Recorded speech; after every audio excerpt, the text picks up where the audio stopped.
नमस्कार, market radar में आपका बहुत बहुत स्वागत है। आपके साथ मैं हूं नेहा आनंद। इस शो में आखिरी के 2 घंटे के लिए निफ्टी और बैंक निफ्टी में आपकी सटीक स्ट्रैटेजी बनाने में करेंगे हम आपकी मदद। साथ ही ट्रेडिंग की दमदार कॉल्स भी जानेंगे।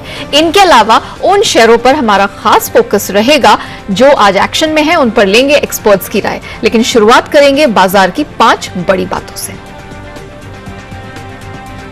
बाजार में मुनाफा वसूली, निफ्टी हल्की गिरावट के साथ 15,850 के पास। सेंसेक्स में भी मामूली कमजोरी। आईटी शेयरों में बिकवाली का दबाव, इंडेक्स आधे % नीचे। पीएसयू बैंक, मेटल और फार्मा शेयरों में अच्छी खरीदारी। और डाउ फ्यूचर्स सुस्त, यूरोपीय बाजारों में मिला जुला कारोबार। चलिए फटाफट एक नजर डाल लेते हैं कि आज मार्केट्स में किस तरह का मूवमेंट है। जैसे कि हमने आपको बताया कि आज बाजार खुलते ही अच्छे रिकॉर्ड्स बनते हुए दिखाई दिए, लेकिन उसके बाद हमने बाजार में मुनाफा वसूली हावी होते हुए देखी। निफ्टी इस समय 50 अंकों की कमजोरी पर ट्रेड कर रहा है। निफ्टी बैंक में भी हम हल्की सी गिरावट के साथ ट्रेड होता हुआ देख रहे। 15,841 के करीब निफ्टी में कारोबार होता हुआ दिखाई दे रहा है। सेंसेक्स पर भी नजर डाल लेते हैं। यहां पर हमने रिकॉर्ड स्तरों से 250 अंकों की कमजोरी देखी है और फिलहाल नजर डाली जाए तो यहां पर हमने काफी हद तक बाजार संभलते हुए देखा है। 100 अंकों की कमजोरी के साथ फिलहाल यहां कारोबार हो रहा है। 52,814 पर सेंसेक्स इस समय अपने आप को मेंटेन किए हुए है। चलिए मार्केट रेडार में बाजार में स्ट्रैटेजी और एक्शन वाले शेयरों पर बात करने के लिए हमारे साथ अब LKP सिक्योरिटीज के रोहित सिंगरे जुड़ चुके हैं। रोहित, गुड आफ्टरनून, स्वागत है आपका। रोहित, सबसे पहले तो बताइए, हमने खासी रिकवरी भी अब आते हुए देखी है। पहले हमने 250-300 अंक रिकॉर्ड लेवल से फिसलते हुए मार्केट को देखा सेंसेक्स ने, लेकिन निचले स्तरों से खासी रिकवरी दिखाई है। निफ्टी की भी बात करें तो 50 अंकों की कमजोरी है। बैंक निफ्टी संभलने की कोशिश कर रहा है। जरा बताइए मार्केट में अब यहां से आपको कैसा सेंटिमेंट दिखाई दे रहा है, क्या राय है?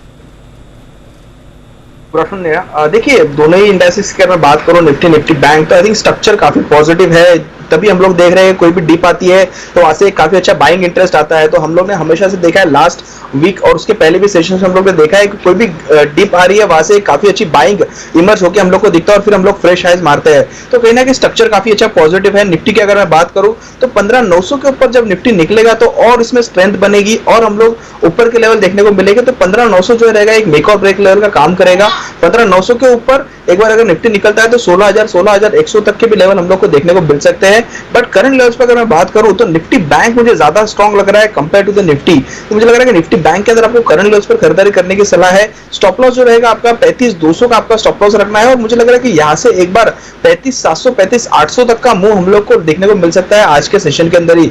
तो मेरा तो वैसे दोनों ही इंडेक्सेस पे बाइंग का नजरिया है, बट पर्टिकुलरली इंट्राडे के लिहाज से मुझे लग रहा है कि निफ्टी बैंक पर आपको ज्यादातर करंट लेवल्स पर बाय करने की सलाह रहेगी। 35,200 स्टॉप लॉस और 35,700 का इंट्राडे के लिहाज से मेरा टारगेट रहेगा। नेहा, इनफैक्ट जैसे ही आपने यहाँ पर अपनी राय रेकमेंड की, 1 मिनट के अंदर ही हमने निफ्टी बैंक को बिल्कुल अब सपाट होते हुए देखा। लाल निशान में था, लेकिन अब हम देख रहे हैं कि बिल्कुल सपाट कारोबार होता हुआ और रोहित सिंगरे को लगता है कि यहाँ पर 35,700 तक के भी लेवल देखने को मिल सकते हैं। 35,200 के पास स्टॉप लॉस लगा के निफ्टी बैंक में चलिए।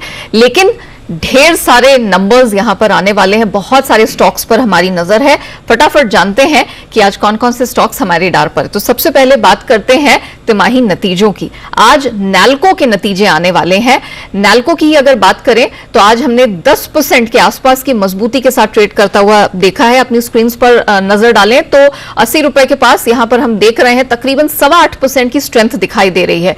पूरा ही मेटल जो पैक है वो यहां पर अच्छी चमक के साथ कारोबार करता हुआ नजर आ रहा है। लेकिन नैल्को पर है हमारा फोकस और इसके नंबर्स आज कैसे एक्सपेक्टेड हैं ये बताने के लिए मेरे सहयोगी आशीष जुड़ चुके हैं। आशीष, गुड आफ्टरनून, बताइए। Good afternoon. बिल्कुल दमदार नतीजे आएंगे और स्टॉक प्राइसेस में देखें तो रिफ्लेक्ट भी हो रहा है। मुनाफा जो है पिछले साल के मुकाबले 4 गुना बढ़ेगा। 3.7 टाइम्स जो है बढ़ने का अनुमान है। पिछले साल करीब 103 करोड़ का मुनाफा कंपनी ने दर्ज किया था, इस बार 385 करोड़ का मुनाफा रहेगा। और क्योंकि एल्यूमिनियम दोनों की कीमतों में काफी बढ़िया बढ़त देखने को मिली, इसके चलते जो मार्जिन है यहाँ पर भी बेहतरीन एक्सपेंशन जो है बाजार एक्सपेक्ट करके चल रहा है। पिछले साल करीब 10.8% के EBITDA मार्जिन कंपनी ने रिपोर्ट किए थे। इस बार दमदार 23% के मार्जिन का अनुमान लगाया जा रहा है। कामकाजी मुनाफा 3 गुना बढ़ते हुए नजर आएगा। 632 करोड़ के आंकड़ा जो है बाजार एक्सपेक्ट कर रहा है। और टॉप लाइन क्योंकि बिक्री भी काफी शानदार हुई है, इसके चलते आप देखेंगे जो टॉप लाइन है यहाँ पे करीब करीब 40% का इजाफा देखने को मिलेगा।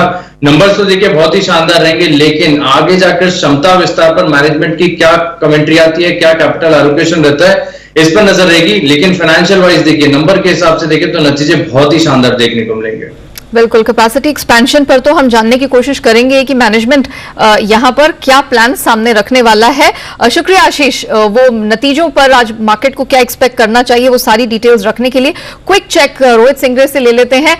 बताइए आपकी क्या यहां पर उम्मीद है? नाल्को के नंबर्स यहां पर शानदार आते दिख रहे हैं, इन लेवल्स पर खरीदारी या कोई और रणनीति होगी? नहीं, आई थिंक देखिए करंट लेवल्स पर खरीदारी करने की सलाह नहीं रहेगी, बिकॉज काफी अच्छा मूव लास्ट 2 सेशन के अंदर हम लोग को देखने को मिला है।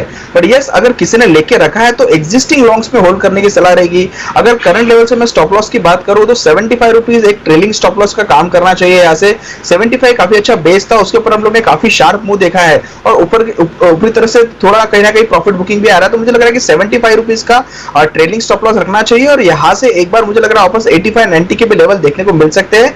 तो फ्रेश खरीदारी ना करें, जिसके पास में लॉन्ग्स है एग्जिस्टिंग लॉन्ग्स को होल्ड करने की सलाह रहेगी 75 रुपीज के ट्रेलिंग स्टॉप लॉस के साथ। 70 रुपए के स्टॉप लॉस के साथ होल्ड करने की सलाह, पहले 85 और आगे 90 रुपए तक के भी टारगेट दिखाई दे रहे हैं नाल्को में। चलिए आगे हम आपको ये बताना चाहते हैं कि नाल्को के तो नंबर्स आ जाएंगे, लेकिन IRCTC ये अपने नंबर्स कल पेश करने वाले हैं। इनसे क्या उम्मीदें हैं, कैसे नंबर्स यहां देखने को मिल सकते हैं, ये बताने के लिए स्टूडियो में मेरे साथ वरुण दुबे मेरे सहयोगी जुड़ चुके हैं। वरुण हाय, जरा बताइए कि इस कंपनी से क्या उम्मीद की जाए, स्पेशली जब हमने अनलॉक को बहुत तेजी से अनफोल्ड होते हुए देखा है, तो अब सब जानना चाहेंगे कि ये स्टॉक कैसा परफॉर्म करने वाला है। देखिए, आपने अनलॉक को अनफोल्ड होते हुए देखा है तो क्वार्टर तो नतीजे अच्छे रहेंगे, लेकिन वाई खराब रहेंगे। अब वो देखिए, वैसे तो हम सोच रहे हैं कि हाँ भाई लो बेस था तो लो बेस के चलते नतीजे अच्छे आने चाहिए, लेकिन एक बात आपको समझनी होगी कि पिछले साल नो डाउट मार्च के महीने में काफी सारी ट्रेन्स जो थी वो बंद हो गई थी, इस बार चालू थी, लेकिन काफी सारी सर्विसेज जो है IRCTC ने उसमें बदलाव किया है। आप मिसाल के तौर पे देख लेंगे तो खासकर इनकी जो केटरिंग सर्विसेज है वहां पे काफी हद तक कमी आई है, कुछ हद तक तो केटरिंग सर्विसेज बंद भी थी और आपको याद होगा केटरिंग से इस कंपनी का काफी बड़ा जो रेवेन्यूज है वो भी आता था, तो साल दर साल उसका इंपैक्ट आपको देखने मिलेगा। इसके लिए यहाँ साल दर साल नतीजे थोड़े कमजोर रहेंगे।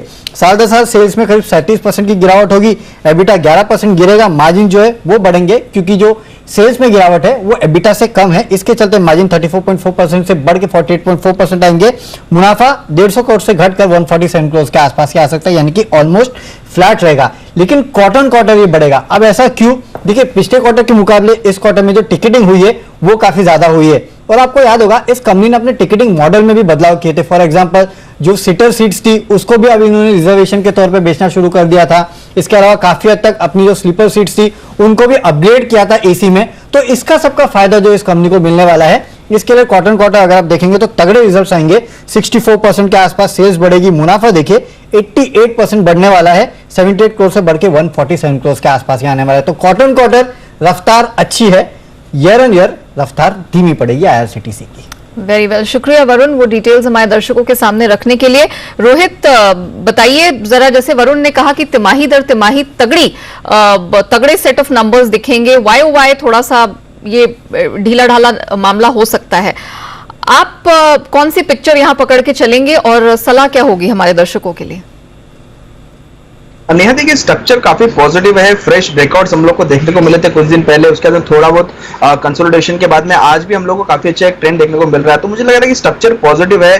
अगर किसी को बाय करना है तो करंट लेवल्स पर खरीदारी करके चल सकते हैं। अगर मैं सपोर्ट्स की बात करूं तो 2050 2020 एक काफी बढ़िया बेस बन चुका है। 2020 मोटा पकड़ के चलिए आप, तो जब तक ये 2020 के ऊपर ट्रेड कर रहा है इसमें स्ट्रक्चर पॉजिटिव है और मुझे लग रहा है कि ऊपर की तरफ वापस एक बार 2200 रुपए के लेवल हम लोग को जल्दी देखने को मिल सकते हैं। तो मेरी खरीदारी राय रहेगी यहाँ पर 2020 का स्टॉप लॉस रहेगा और इमीडिएट बेसिस से 2200 रुपए का ऊपर की तरफ मेरा टारगेट रहेगा। ओके, 100 से 110 रुपए के अपसाइड टारगेट के लिए खरीदारी की रिकमेंडेशन निकल कर आ रही है। चलिए यहां से आगे बढ़ते हैं। सीमेंट सेक्टर पर एक बड़ी पॉजिटिव सी रिपोर्ट CLSA की तरफ से आई है, क्या है एग्जैक्टली उस रिपोर्ट में, किस प्रकार का आउटलुक है कंपनी की तरफ से, ये सब बताने के लिए मेरी सहयोगी मानसी मेरे साथ यहां जुड़ रही हैं। मानसी हाय, गुड आफ्टरनून, जरा बताइए क्या कहा है CLSA ने इस रिपोर्ट में? Good afternoon Neha. देखिए, सबसे पहले तो आप जी बिजनेस के साथ काफी समय से जुड़ गई हैं, लेकिन मेरे करियर में पहली बार आपके सामने मैं कोई आपने सवाल पूछा है जिसका जवाब देने जा रही हूँ। एज ए सीनियर आपके काम को काफी सराहा है और आप स्क्रीन पर हैं, स्क्रीन पर 4 चांद लगे हैं। Thank you. जी नेहा, सीमेंट क्षेत्र की हम बात कर रहे हैं। सीएलएसए की पॉजिटिव रिपोर्ट आती हुई दिखी है और काफी ज्यादा मजबूत ट्रिगर सीएलएसए की तरफ से आए हैं। FY 21 से 24 तक सीमेंट क्षेत्र का कामकाजी मुनाफा जो है सालाना आधार पर 15% बढ़ने का अनुमान है। पिछले दिनों भी हमने देखा है लगातार सीमेंट की कीमतों में यहां पर इजाफा हम देख चुके हैं। वॉल्यूम ग्रोथ में 9% और मुनाफे में 5% की बढ़त के संकेत आगे भी लगाए जा रहे हैं। FY 24 तक सीमेंट यूटिलाइजेशन जो है 63% से 71% तक बढ़ती हुई दिखेगी। तो यूटिलाइजेशन बढ़ी है, आगे भी बढ़ने के पूरे आसार हैं। सीमेंट की कीमतों में बढ़त से फायदा भी मिलता हुआ दिखेगा। एक कंसर्न है जो कि खर्चे, पेटकोक, कोयले की जो प्राइसेस हैं वो बढ़ती हुई लगातार हमने देखी है। सीमेंट सेक्टर के लिए सिर्फ यही एक कंसर्न है जो कि ये ट्रेंड FY 22 में भी जारी रहने के पूरे अनुमान है। सालाना आधार पर 4% की बढ़त का अनुमान खर्चों में लगाया जा रहा है। ट्रेड और नॉन ट्रेड सेगमेंट से सीमेंट की मांग काफी ज्यादा बढ़ी है। Q4 FY 21 में सीमेंट की कीमतें 10 से 40 रुपए प्रति बोरी तक बढ़ती हुई हमने देखी है। अब आपकी टीवी स्क्रीन पर एक प्राइस का ट्रेंड रीजन वाइज आ जाएगा, जहां पर ऑल इंडिया प्राइसेस की अगर बात करें 340 रुपए प्रति बोरी के आसपास ऑल इंडिया प्राइसेस देखने को मिल रहे हैं। सीमेंट प्राइसेस में लगातार बढ़त हमने देखी है क्योंकि मानसून अब आने वाला है। हो सकता है कुछ डिप देखने को मिले, लेकिन जो बढ़त पिछले दिनों दिखी है उसका फायदा जरूर मिलेगा और इसी के चलते सीएलएसए पॉजिटिव रिपोर्ट दे रहे हैं। इनके प्रेफर्ड स्टॉक पिक्स जो है Dalmia Bharat, UltraTech cement, Ramco cement, Shri cement, ACC और अंबुजा है। तो सीमेंट सेक्टर के लिए पॉजिटिव नजरिया। चलिए, सीमेंट सेक्टर के लिए तो पॉजिटिव नजरिया है। सीएलएसए ने अपनी रिपोर्ट जारी कर दी। शुक्रिया मानसी वो डिटेल्स हमारे दर्शकों के सामने लाने के लिए। रोहित सिंगरे, मैं आपसे जानना चाहूंगी आपकी क्या राय है सीमेंट सेक्टर में, और क्या कोई चुनिंदा ऐसे खास पिक्स हैं, कोई खास ऐसे सीमेंट स्टॉक्स हैं जो आपकी नजर में हैं? देखिए नया, यहाँ पर सीमेंट की अगर मैं बात करूं तो काफी अच्छा ट्रैक्शन ऑलरेडी हम लोग को सीमेंट स्टॉक्स में देखने को मिला है और मुझे लग रहा है कि बड़े चार्ट्स पर बड़े ब्रेकआउट सभी स्टॉक्स के अंदर देखने को मिले हैं। पर्टिकुलरली अगर मैं बात करूं तो ACC, अंबुजा, ये दो मुझे काफी ज्यादा बेटर लगते हैं, इवन अल्ट्राटेक भी। बट अगर एक स्टॉक को अगर चुनना रहेगा तो वो रहेगा मेरे पास ACC। बट यहाँ पर करंट लेवल्स पर भी आप खरीदारी करके चल सकते हैं। थोड़ा अगर डीप आपको 2000 रुपए तक मिलता है तो वो ज्यादा एक बेटर कंडीशन रहेगी, बिकॉज 2000 के लेवल थे जहां से हम लोग ने लास्ट टाइम ब्रेकआउट देखने को मिला था। उस टाइम आपका जो स्टॉप लॉस रहेगा 1950 को आपको स्टॉप लॉस मेंटेन करके चलना है और मुझे लग रहा है कि यहाँ से ऊपर की तरफ 2200 रुपए तक के इमीडिएट लेवल हम लोग को देखने को मिल सकते हैं। तो सीमेंट पैक के अंदर मुझे लग रहा है कि ACC मेरा प्रीफर्ड पिक रहेगा। उसके बाद में मैं अल्ट्राटेक और अंबुजा के बारे में सोचूंगा। ACC के लेवल करंट लेवल्स पर भी खरीदारी करके चल सकते हैं। थोड़ा डीप आता है तो और ज्यादा बेटर हम लोग को इसमें रिस्क रिवॉर्ड रेशियो मिलेगा। 1950 ओवरऑल स्टॉप लॉस, 2200 रुपए का ओवरऑल टारगेट। ओके, तो रोहित सिंगरे की पसंद सीमेंट सेक्टर में ACC है और 2200 तक का टारगेट वो आने वाले समय में देख रहे हैं। चलिए, वक्त हुआ एक छोटे से ब्रेक का, लेकिन आप कहीं मत जाइएगा। ब्रेक के बाद रोहित सिंगरे की टॉप दमदार पिक्स हम आपके सामने पेश करेंगे थोड़ी ही देर में।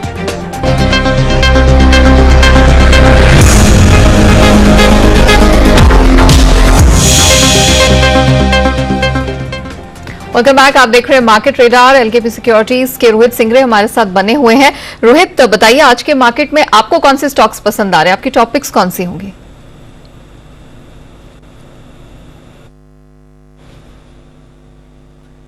ओके, ऑडियो सुनाई नहीं दे रहा। रोहित, आप लगता है म्यूट पर हैं, आपको अनम्यूट करना पड़ेगा, आपकी आवाज नहीं पहुंच रही है।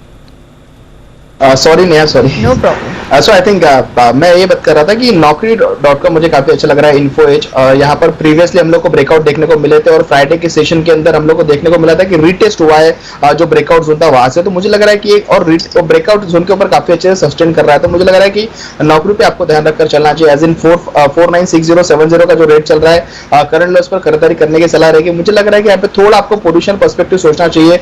ऊपर की तरफ मुझे लग रहा है कि एक बार 5200 तक के लेवल्स हम लोग को देखने को मिल सकते हैं स्टॉक के अंदर।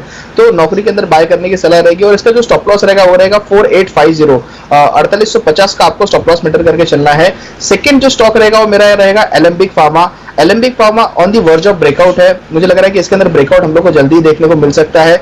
1001 रुपए का करंट भाव चल रहा है। मुझे लग रहा है कि यहाँ से आपको कम से कम 5 से 7% का मूव ऊपर की तरफ देखने को मिल सकता है। तो 1070 के टारगेट्स के लिए बाय करने की सलाह रहेगी और आपका जो स्टॉप लॉस रहेगा वो रहेगा 965 का। 965 के स्टॉप लॉस के साथ में एलेम्बिक फार्मा बाय करने की सलाह वाला है 1070। तो नौकरी और एलेम्बिक फार्मा, ये मेरे 2 पिक रहेंगे Neha. Very well, Alembic and Info Edge दोनों पर है नजर। रोहित सिंगरे को आ रहे हैं आज के मार्केट में ये पसंद। रोहित, बहुत शुक्रिया हमारे साथ जुड़ने के लिए और अपनी राय बाजार पर हमारे दर्शकों के साथ शेयर करने के लिए। तो मार्केट रेडार में फिलहाल इतना ही, मुझे दीजिए इजाजत, लेकिन आप बने रहिए जी बिजनेस के साथ। ब्रेक के बाद फाइनल ट्रेड लेकर आपके साथ मौजूद होंगे अनिल सिंघवी और दीपांशु। नमस्कार।